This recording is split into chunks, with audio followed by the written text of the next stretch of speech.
नमस्कार, आदाब, सत श्री अकाल मित्रों, स्वागत है आप सभी का समाधान कार्यक्रम में।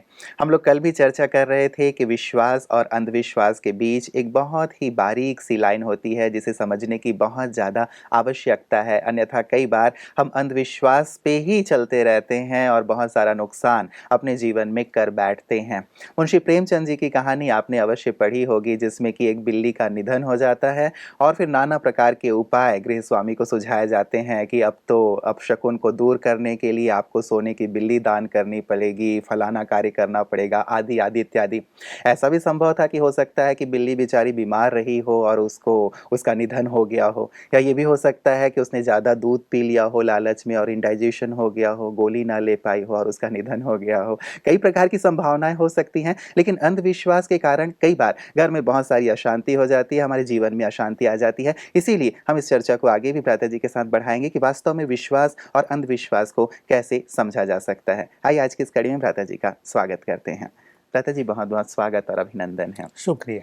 इसी प्रश्न से शुरुआत करना चाहूँगा भ्राता जी कि विश्वास और अंधविश्वास को कैसे समझा जाए? क्या विश्वास और क्या अंधविश्वास? भक्ति मार्ग में जो भारत में बहुत सारी मान्यताएँ प्रचलित हैं, हुँ, हुँ। तो मुझे ऐसा लगता है कि कुछ ग्रंथों में ऐसी चीज़ों की चर्चाएँ आ गई हैं और पंडितों ने इसको अपने कमाने खाने का साधन बना लिया है। हुँ, हुँ। अभी ब्राह्मणों की आजीविका तो इससे ही चलनी थी, तो बहुत सारे विधि-विधान उनके द्वारा बना दिए गए कि अगर बिल्ली मार दी गई, तो सोने की बिल्ली दान करना पड़ेगा। हुँ, हुँ। ये काम करना है, किसी की मृत्यु हो गई तो इतना दान करना ही पड़ेगा। बच्चे का जन्म हुआ तो एक अच्छे से शुरुआत के लिए इतना दान करना ही पड़ेगा। तो ये ऐसे विश्वास हो गए लोगों को हुँ। कि भई न करेंगे तो क्या होगा?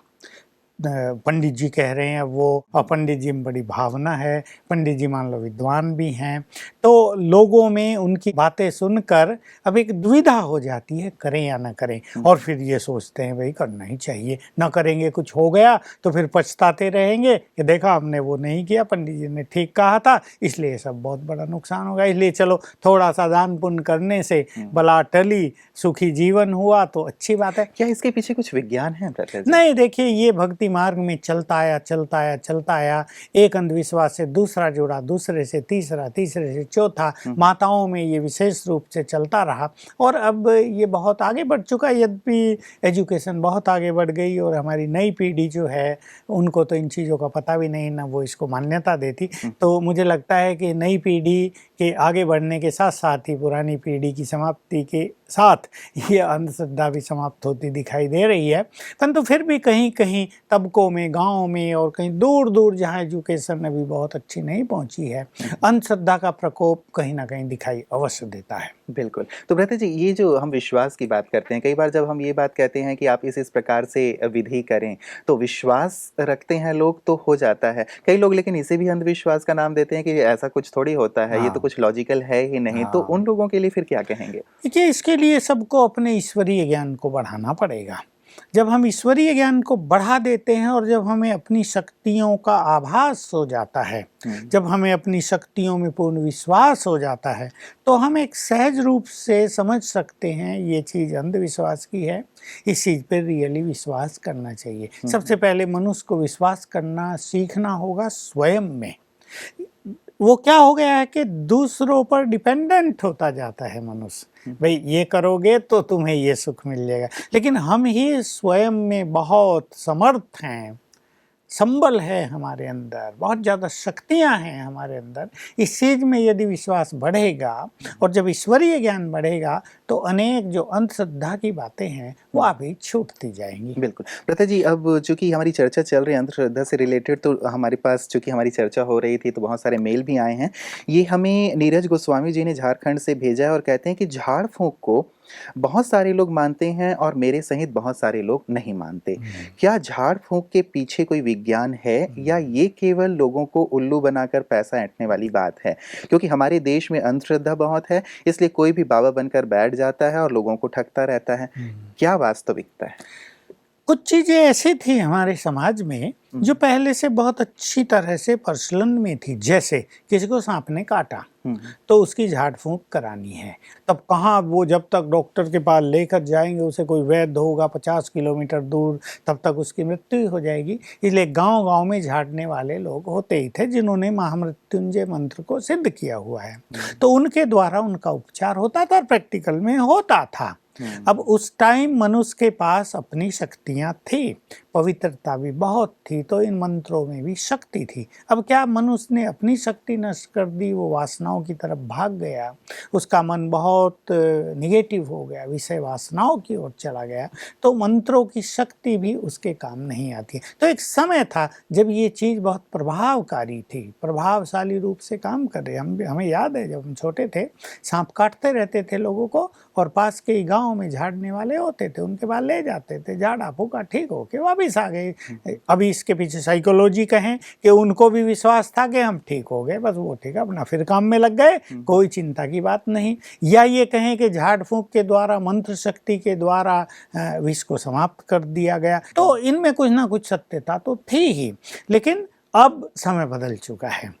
अब जहाँ तहाँ डॉक्टर्स हो गए, इसके उपचार निकल चुके हैं, होम्योपैथी में भी हैं, इसके इंजेक्शन भी निकले हुए। इसलिए आजकल जो कोई लोग करते हैं, अभी 10 में से 2 को ठीक हो गया तो लोग उसमें विश्वास करने लगते हैं। फिर क्या हो रहा है आजकल कि मेडिकल साइंस या और कुछ तरीके कहीं कहीं हाथ उठा रहे हैं, फेलियर हो रहे हैं, कि बीमारी चलती आ रही है, लेकिन बहुत सारे उपचार करने के बाद भी, अच्छे से अच्छे डॉक्टर को दिखाने के बाद भी कुछ फ़ायदा नहीं हुआ, तो लोग विवश होकर उनकी ओर जाते हैं। और अगर वहाँ से 2 को फ़ायदा हो गया तो अनेकों का उनमें विश्वास हो जाता है। ये कारण बन रहा है इनमें विश्वास का। बाकी बहुत लोगों ने, जैसे इन्होंने कहा, बाबा बन बैठे हैं लोग, और बहुत लोगों ने इसको अपनी कमाई का साधन बना लिया। हर व्यक्ति पे विश्वास करना ये बिल्कुल गलत है। अगर कोई व्यक्ति मांग रहा है कि मुझे तो 50,000 रुपये दो, मैं तुम्हारी चीज़ ठीक कर दूंगा अपने मंत्रों से, तो समझ लेना चाहिए वहाँ तो बिल्कुल धोखा है। लेकिन अगर कोई व्यक्ति बिल्कुल निष्काम भाव से सेवा कर रहा है,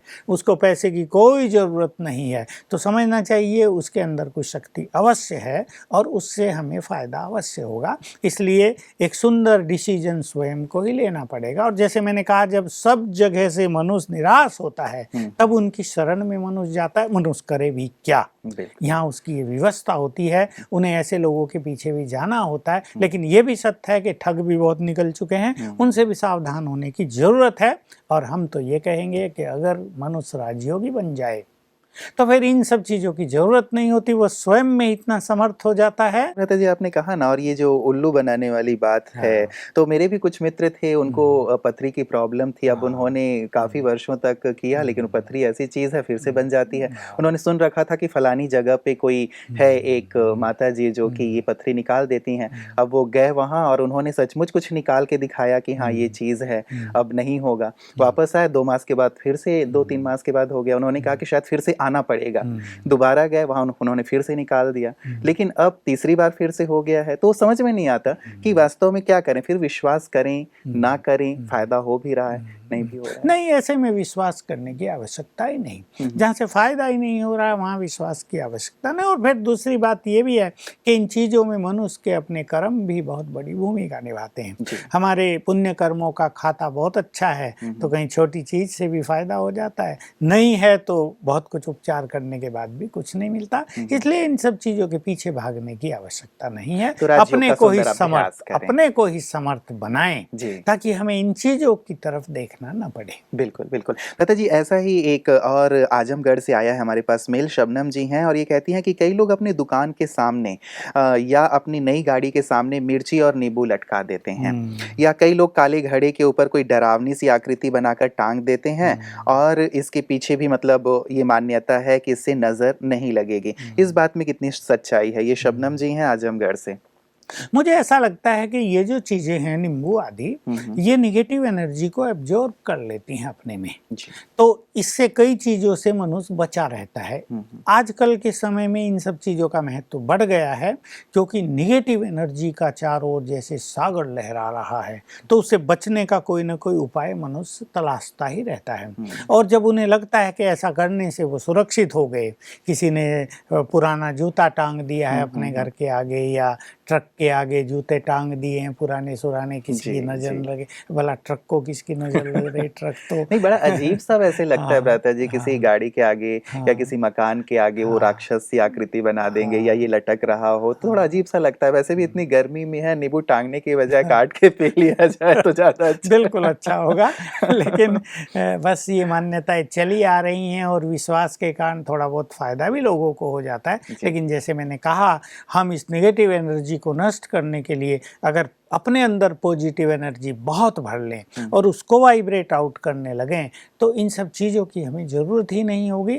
हम योग की शक्ति के द्वारा, ईश्वरीय शक्ति के द्वारा इन सब चीज़ों को सहज ही समाप्त करने लगेंगे। बिल्कुल। कई बार भ्राता जी, जैसे इन्होंने नज़र की बात कही थी, कई बार हमारी माताएँ भी अच्छा मुझे ही, मैं अपनी व्यक्तिगत बात कहता हूँ कि कभी कुछ खाँसी हो गई, सर्दी हो गई, या मैं बहुत थका-थका सा हूँ, या ऐसा लगता है कि बीमार सा हो गया हूँ, तो हमारी जो माताश्री हैं वो तुरंत ही नज़र उतारने लगती हैं कि लगता है कि तेरे को नज़र लग गई है, ला नज़र उतारती हूँ, तो नींबू से उतारती हैं, या ये। यद्यपि मुझे विश्वास नहीं है, लेकिन उन्हें इस बात पे बहुत विश्वास है कि इसे नज़र लग गई है और ये उतार दिया जाए। तो यहाँ पे भी लगता है, चलिए मैं उनका बहुत सम्मान करता हूँ, उनका ये प्यार है, तो मैं आँखें बंद करके कि हाँ, अब आपको जो करना है आप कर लीजिए, मैं छोड़ देता हूँ। लेकिन मुझे व्यक्तिगत विश्वास नहीं होता, तो इसीलिए इस बात में मैं थोड़ा प्रकाश चाहता हूँ, क्या सचमुच इसके पीछे कोई लॉजिक है, या लोग अपने आप ही अपने मन को संतुष्ट करने के लिए करते नहीं, हैं? इसके पीछे तो एक लॉजिक है कि मान लो एक बच्चा बहुत सुंदर है। देखो, बच्चों को भी माताएं काला वो जी, तिलक जी, जी, यहाँ-वहाँ जैसे वो लगा के छोटा भेज होता है देती तो। हैं। भाई बहुत सुंदर है, तो दो ने देखा, अरे इतना सुंदर बच्चा, तो कोई निगेटिव संकल्प चले, क्योंकि हमारे हर संकल्प में क्रिएटिव एनर्जी है। अब निगेटिव संकल्प निगेटिव एनर्जी क्रिएट करते हैं, बच्चे पर तुरंत उसका असर हो गया। जी। और ये जो नज़र उतारना है, ये है पॉजिटिव संकल्प की एनर्जी उसमें दे देना। बस इतना ही इसका इफ़ेक्ट है। मतलब उतारा जा हाँ, सकता है। बिल्कुल, तो ये कहीं न कहीं चीज़ें नेगेटिव एनर्जी इफ़ेक्ट ज़रूर करती है। जी, जी। अभी ये पहले से नज़र उतारने की प्रथा भारत में तो बहुत चली आ रही है, उसका इफ़ेक्ट होता है। अन्यथा हम राजयोग की शक्ति से दूसरों को दृष्टि देकर, बहुत अच्छे वाइब्रेशंस देकर भी इस इफ़ेक्ट से मुक्त कर सकते हैं। मतलब हमारी माताजी सही थीं। बिल्कुल, माताएँ तो सही होती हैं। अच्छा भ्राता जी, अगला हमारे पास जो मेल आया है, ये नवजीवन कौर हैं, पंजाब से। ये कहती हैं कि मैं 20 वर्ष की हूँ और मुझे ये जानना है कि क्या भूत प्रेत होते हैं, और अगर होते हैं तो क्या वो किसी व्यक्ति के शरीर में भी प्रवेश कर जाते हैं? एक्चुअली मुझे बहुत ज़्यादा डर लगता है भूतों से, और अगर ये होते हैं तो प्रवेश किसी पे क्यों करते हैं, ये हम में प्रवेश ना करें उसके लिए क्या किया जा सकता है? और दूसरा, भ्राता जी हमेशा कहते रहते हैं अपनी क्लासेस में कि ये हम जैसा सोचते हैं वैसा ही होता है, तो क्या ये हमारे मन की भी कभी ये रचना होती है? मुझे इन चीज़ों से बहुत डर लगता है, मुझे थोड़ी-सी इस पे प्रकाश की आवश्यकता है। नवजीवन कौर हैं पंजाब अब ये से। नवजीवन कौर को तो डरने की ज़रूरत नहीं, इन्हें विश्वास होना चाहिए, इनमें कोई भूत-वूत प्रवेश नहीं करेगा। कइयों में परंतु होता है भ्राता जी, हाँ, जैसे अंधेरे में कहीं डर, हाँ, कहीं बिल्कुल, कहीं बिल्कुल। कब्रिस्तान के नज़दीक से गुज़र राइट, रहे राइट। हैं तो। वो मान्यता फैला दी गई ना कि कब्रिस्तान में बहुत सारे भूत घूमते हैं, जी। तो वहाँ कोई हो या ना हो, जाने वाले को डर लगता है। और अगर किसी को कह दिया जाए कि रात को एक चक्कर लगाओ, घर के पास ही है, तो वो आधा मर जाता है पहले ही, वहाँ भूतों की जगह। तो एक प्रचार भी ऐसा हो जाता अच्छा, है ना आजकल बहुत समाज सारी में। मूवीज़ बन रही हैं भ्राता जी, हाँ, वो हाँ, भूतों पे बन रही हैं कि हाँ, हाँ। भूत आया और उसने ये कर दिया, प्रवेश कर लिया, बहुत सारे उसने मतलब जो भी है, तो ये सारी मीडिया में भी बहुत सारी इस प्रकार की बातें आती हैं, तो मन में कहीं न कहीं कई बार आते हैं, और ये देखने में आता है कि आजकल क्योंकि बहुत लोग सुसाइड कर रहे हैं, बहुत सारे एक्सीडेंट जहाँ तहाँ होते रहते हैं, कहीं बम फेंक दिया जाता है, लोग मर जाते हैं, तो ये जो अचानक मृत्यु होती है मनुष्यों की, इन्हें अकाले मृत्यु कहते हैं। कुछ समय के लिए ये अंतरिक्ष में भटकने लगती हैं, बॉडी लैस होकर। इनके पास भी एक सूक्ष्म शरीर होता है जो किसी को काला काला दिखाई देता है, उसको साथ लेकर ये आत्माएं भटकती रहती हैं। अब ये प्यासी होती हैं, ये भूखी होती हैं, ये अतृप्त होती हैं, तो कहीं भी ये अपना इफेक्ट कर लेती हैं। रही बात ये कि क्या वो सब में प्रवेश कर सकती हैं, ऐसा नहीं होता है। जिनका उनसे कर्मों का हिसाब किताब होगा, या इन्होंने उनको बहुत सताया हो और उन्हें वो याद आ जाए, तो उनसे बदला लेने के लिए ये आत्माएं उनमें प्रवेश कर लेती हैं। इसलिए हमें इस बात से पूरी तरह निश्चिंत रहना चाहिए कि कहीं हम में वो प्रवेश न कर लें, ऐसी कोई बात नहीं। दूसरी चीज़ ये कि अगर ये हैं तो सही है, क्योंकि बहुत आत्माएं पुनर्जन्म नहीं ले पाती हैं पाप कर्मों के कारण, तो इनसे हमें डरने की ज़रूरत नहीं। मैंने बहुत ऐसे केसेज में, एक छोटा सा केस मैं कई बार सुनाता रहा हूँ, बच्चों के केस आते हैं कि बच्चों को रात को कुछ दिखता है, काली काली छाया आई, उनकी छाती पर बैठ गई, उन्हें दबा रही है, बोल नहीं सकते, वो चिल्ला नहीं सकते, तो उनकी माताएं या दादियाँ मुझे पूछती हैं फ़ोन करके क्या करें। मैं उन्हें इतना ही सिखाता हूँ, बच्चे छोटे, कि सोने से पहले केवल 7 बार याद कर लेना, मैं मास्टर सर्वशक्तिवान हूँ। और मैं ये अनुभव पाता हूँ उनके कि वो समस्या उनकी नष्ट हो जाती है। अब चाहिए उनकी साइकोलॉजी हो या रियली कोई ऐसी छाया उनको दिखाई देती हो, कुछ आके बैठ जाता हो, लेकिन ये आत्माएं भटक अवश्य रही हैं। पर इसका समाधान है, मैं मास्टर सर्वशक्तिवान हूँ। इनसे डरने की आवश्यकता नहीं, क्योंकि जब किसी भी चीज़ से हम डरते हैं तो हम उस चीज़ को जल्दी अट्रैक्ट कर लेते हैं। तो अगर इनसे डरेंगे तो इनका प्रभाव होने लगेगा, और अगर हम बहुत पावरफुल फीलिंग्स में रहते हैं तो ये आत्माएं हमारे पास आती नहीं। अच्छा भ्राता जी, कई बार हम किसी ऐसे स्थान पे चले जाते हैं, मान लीजिए मैं कब्रिस्तान की ही बात कर रहा हूँ, या किसी खंडहर में हम चले जाते हैं, तो वहाँ जाते ही एक भय की फीलिंग होती है। तो मैं डरता तो नहीं हूँ, लेकिन मान लीजिए मैं वहाँ गया और ऐसी फीलिंग होने लगी, तो नेचुरल है कि मेरे अंदर एक नेगेटिव विचार आएंगे कि कहीं कुछ है तो नहीं, तब क्या किया जाए? कईयों को ऐसे घरों में भी होता है। मान लो किसी ने एक मकान लिया, किराए पे लिया, और वो मकान 5-10 साल से तो खाली पड़ा था, तो लोग कहते हैं जो खाली मकान होता है उसमें भूतों का प्रवेश हो जाता है। अब ये लोग यहाँ वहाँ गए तो एक भय का वातावरण दिखाई देता है इन्हें। तो ये बिल्कुल सत्य है कि ऐसे स्थानों पर निगेटिव एनर्जी का वास हो जाता है। ये चीज़ें भी अपना स्थान तो ढूंढती है ना, भटकने की बजाय, जैसे मनुष्य अपना आश्रय लेकिन वो तो बॉडी लेस है, उनको भी मकान की क्या नहीं, जरूरत है? बॉडी लेस होते भी उनको जो एक संस्कार है ना मकान में रहने का, वो अतृप्त इच्छा उनको उस वहाँ ले आती है। अन्यथा कोई कहते हैं पेड़ पे रहती है, कोई कहते हैं कहीं रहती है, कोई स्थान उनका बना दिया, वहाँ वो रहने लगती हैं। तो एक मनुष्य आत्मा की नेचर है कि उसको कहीं एक ठिकाना चाहिए, तो वही संस्कार इनके अंदर भी रहते हैं। तो ऐसे स्थानों पर ये निगेटिव एनर्जी भय पैदा करती है। तो जैसे शमशान हो या कई जगह एकदम सन्नाटा और भय का माहौल रहता है, ये प्रैक्टिकल सत्य बात है। किसी पावरफुल व्यक्ति को भी अगर बहुत कहा जाए कि रात को वहाँ शमशान में जरा आधा घंटा बैठ के आ जाओ, तो उसको भय लगेगा। जब तक उसको कोई कुछ सिखाए नहीं अच्छी बात या निर्भय न बनाए, वो भयभीत होगा। तो इसका तरीका यही है कि मैं मास्टर सर्वशक्तिवान हूँ, मेरे साथ तो स्वयं भगवान है, इस फीलिंग को ऐसे स्थानों पर बढ़ाएंगे तो हमारा डर भी खत्म हो जाएगा और इनके इफेक्ट से भी हम मुक्त रहेंगे। भ्राता जी, कई लोगों को ये दिखाई देते हैं और कई लोगों को दिखाई नहीं देते हैं। जैसे मैंने कभी इनका अनुभव नहीं किया, कभी देखा नहीं, तो ऐसा क्यों होता है कि कुछ लोगों को ये दिखते हैं, कुछ लोगों को नहीं दिखते हैं, कुछ लोगों के ऊपर प्रभाव डालते हैं, कुछ लोगों पे नहीं? कर्मों का संबंध उन आत्माओं से है। कहीं भी कोई ऐसी भटकती हुई आत्मा हो और 10 लोग खड़े हैं, वो एक को ही दिखाई देगी, बाकी 9 को दिखाई नहीं देगी, क्योंकि उसी से उसका नाता है, उसको ही उनसे भय लगेगा, वो भी उसको ही डराएंगे, दूसरों पर उनका इफेक्ट होगा ही नहीं। इसमें कर्मों के संबंध का ही खेल सारा चलता है। भ्राता जी, मुझे तो ऐसा अब तक अपने जीवन में कोई अनुभव नहीं है। क्या आपको कोई ऐसा अनुभव है जिसमें आपने इनका भूत प्रेतों का सामना किया हो और लगा हो कि ये सचमुच कष्ट पहुंचाने के फिराक में हैं? मुझे बहुत पहले एक बार अच्छा अनुभव हुआ था, जब मैं नक्की के किनारे घूम रहा था। मैं अकेला घूमता था, रात भी हो जाती, थोड़ा सा अंधेरा हुआ था, तो बहुत अच्छा ये अनुभव मेरा था, प्रथम अनुभव था। मैंने क्या देखा, कोई लेडी नीचे से, झील है वहाँ, नक्की लेक है, और उसमें किनारे पे दीवार है, तो 15 फुट की दीवार चढ़ के लेडी आई, वाइट से कपड़े हैं, और मेरे से पूछा कि मुझे रघुनाथ मंदिर जाना है। और मैंने कहा ये सीधा रास्ता जाता है, आप जाओ। और मैं अपने में मगन था, बस मैंने उतना ही देखा कि वो मेरे से पूछ के चली, और फिर कुछ दिखाई नहीं दिया। तो मैं तो इस बात को ज़्यादा ख्याल नहीं किया। मैंने सोचा कोई नीचे से ऊपर आया था और मेरे से रास्ता पूछा था, मैंने उसको रास्ता बताया, दैट्स ऑल।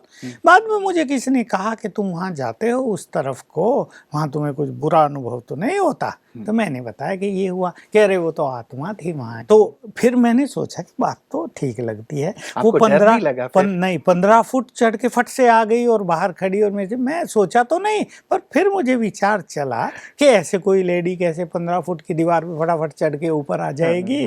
लेकिन मुझे इन चीज़ों से पहले से ही डर नहीं लगता है। जी। मैं सोचा ये आत्माएं सभी बहुत निर्बल हैं और हम अपनी शक्तियों से इन्हें पुनर्जन्म दिला सकते हैं, इन्हें मुक्त कर सकते हैं। तो हम तो अपने इस कर्तव्य की स्मृति में रहते हैं कि स्वयं भगवान ने हमें मास्टर मुक्तिदाता का अधिकार दिया है, वरदान दिया है। तो इन सभी आत्माओं को हम गुड वाइब्रेशंस देकर इनकी मदद करें, यानी हम इनके गुड फ्रेंड बन जाएं। न हम इनसे डरेंगे और न कुछ निगेटिव फीलिंग इनके लिए रखेंगे, तो ये भी हमें कोई कष्ट नहीं पहुंचाती है। बिल्कुल। प्रथा जी, इनको दिखाया जाता है हमेशा, जैसे आपने कहा व्हाइट साड़ी में, हाँ। ये हमेशा ये व्हाइट साड़ी ही क्यों पहनती हैं? नहीं, वो ऐसा नहीं होता। लेडीज होंगी तो भिन्न-भिन्न तरह की साड़ियाँ भी दिखाई जाती हैं, और बहुतों को ये काली वो दिखाते छाया हैं के जब रूप भी में हम दिखाते हैं। फ़िल्मों-विल्मों में देखते हैं, वैसे तो कभी रूबरू हुए नहीं हैं। हाँ। लेकिन हमेशा जैसे फ़िल्मों में आदि में दिखाते हैं कि ये बाल इनके खुले हुए होते हैं, सफ़ेद साड़ी पहनी हुई होती हैं, तो या उनके पैर जो होते हैं उल्टे होते हैं, तो ऐसा भी कुछ होता है क्या? अभी देखिए, मैं भी कोई ऐसे उनके पैर ध्यान से तो देखे नहीं, लेकिन लोग कहते हैं कि पैर उल्टे हों, पैर देख लो, अगर उल्टे हैं तो समझना भूत है। जी। अब वो क्या होता है, लोगों के सामने जब ऐसी चीज़ें आ जाती हैं, वो इतने पैर डर कौन जाते हैं देखता कि पैर देखने के बजाय वो भागना बेहतर समझते हैं। लेकिन ये लोगों की एक मान्यता बन गई है कि वो ऐसे सफ़ेद साड़ी पहनते हैं, ऐसे बाल खुले रखते हैं, किसी के नाखून लंबे-लंबे होते हैं, किसी के दाँत निकले होते हैं। जी, जी। ये एक विज़न लोगों ने बनाए हुए उस तरह का वो चित्रित करते हैं। लेकिन वास्तव में जैसा मनुष्य था मृत्यु से पहले, जिन वस्त्रों में वो था, जो उसकी मनोस्थिति थी, वही मनोस्थिति देह छोड़ने के बाद भी लंबा काल उसकी बनी रहती है। उसी के रूप को चित्रित कर दिया जाता है, कहीं खुले केस तो कहीं लंबे दांत, कहीं लंबे नाखून, बाकी ऐसा कुछ होता नहीं। होता नहीं है। तो भ्राता जी, फाइनली मैं ये जानना चाहूँगा कि इनके भय से बिल्कुल मुक्त हों, ये हमारे आस-पास ना फटकें, या फटकें भी तो मुक्त हो जाएँ, हम बिल्कुल जैसे निर्भय रहें, उसके लिए कुछ सूत्र ज़रूर बता दें। मेरे पास ऐसे बहुत लोगों के अनुभव आए हैं कि उनके घर में ऐसी बहुत सारी आत्माओं का वास है, तो मैंने उनसे बहुत अच्छी योग की विधि कराई मास्टर मुक्तिदाता के स्वमान से, और बहुत आत्माएं मुक्त हुई। ये वो कह के गई, एक जगह 7 आत्माएं थी, छुट्टी लेके हाथ जोड़ के धन्यवाद दे के वो आत्माएं गई कि आपके घर में आने से हमें सदा के लिए मुक्ति मिल गई, यानी हमारा पुनर्जन्म हो गया। तो ये बातें हैं तो बिल्कुल सत्य। तो इसमें एक तो मास्टर सर्वशक्तिवान का बहुत सुंदर अभ्यास करना चाहिए। दूसरी चीज ये कि योग बहुत अच्छा करना चाहिए। और मैं मास्टर सर्वशक्तिवान हूँ, मास्टर मुक्तिदाता हूँ। इस स्वमान से हमारे योग के वाइब्रेशंस इन आत्माओं को मुक्ति प्रदान करेंगे। तीसरी चीज ये कि इनके लिए अपनी गुड फीलिंग्स रखनी चाहिए कि ये अच्छी आत्माएं हैं। अपने पाप कर्मों के कारण या अपने दुर्भाग्य के कारण ये भटक गई हैं, इन्हें पुनर्जन्म नहीं मिला, लेकिन अब शिव बाबा ने हमें शक्तियां दी हैं, तो हम इनके लिए गुड वाइब्रेशंस दें। किसी को शांति चाहती है उनको शांति दें। कोई आत्माएं इनमें से बहुत भटक भटक के परेशान हो जाती हैं, वो चाहती हैं मेरी मुक्ति हो, हम उन्हें मुक्ति के लिए योग अभ्यास की मदद करें और अपने को इस स्वमान में रखें। मैं मास्टर सर्वशक्तिवान हूँ, तो हम भी सेफ रहेंगे और इनकी भी मुक्ति हो जाएगी। चलिए, बहुत-बहुत शुक्रिया भ्राता जी, आपने बहुत सुंदर अनुभव भी सुनाए हैं, और साथ ही एक सुंदर अभ्यास कि कैसे हम इनसे मुक्त हो सकते हैं, भय से मुक्त हो सकते हैं। आपने तमाम प्रकाश जो दिया उसके लिए बहुत-बहुत आपका शुक्रिया। मित्रों, आज की जो हमारी पूरी चर्चा रही है, विश्वास और अंधविश्वास पे सुंदर प्रकाश आपको अवश्य प्राप्त हुआ होगा। अंधविश्वास वास्तव में हमें बहुत सारे नुकसान पहुंचाती है और उनकी कोई आवश्यकता नहीं है।